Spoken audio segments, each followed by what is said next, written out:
As teachers, everyone knows that we don't just teach the curriculum, and this is an example of that. A couple of days ago, a student came up to me and said, "Hey, Ms. Hernandez, I don't have any questions about Spanish, but I know you started your own businesses, and I wanted to know if you had any advice for me." So in her case, which is really cool, she wants to showcase her art and start working with clients. And she already has one. She developed a YouTube banner for someone who's a really big fan of her fan art. And it was really cool to see that she had acquired this client from the internet. It was someone who she's friends with. It's not someone who she's friends with personally, but someone who she met online.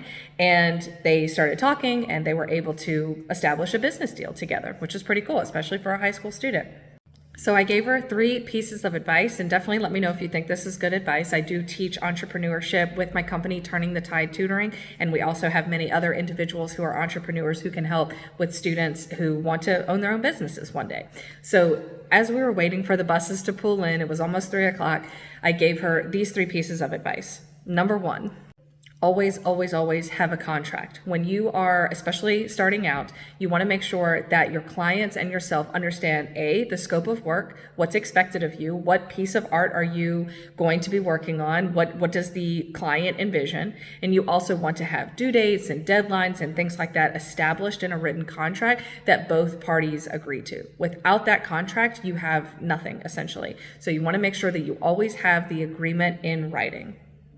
Business advice number 2 was to utilize the free real estate that's out there to promote your services. So social media platforms, of course, like Facebook and Instagram, X and other platforms, they are great because they're free. And you can post, generally speaking, about whatever you want. Now, of course, you want to make sure you read the terms and conditions and understand what you can post and what you can't and things like that, because different platforms have different rules. But it's important to utilize the free real estate that you do have to bring exposure and awareness to your business and what you're doing. And last piece of advice, I told her, never let someone steal your dream. When you first start a business, you'll get people who support you, and those are people who are true and they want you to succeed genuinely and sincerely. However, there will be people who have something negative to say. They might say, your art isn't good enough. Why are you even trying? This isn't going to work out.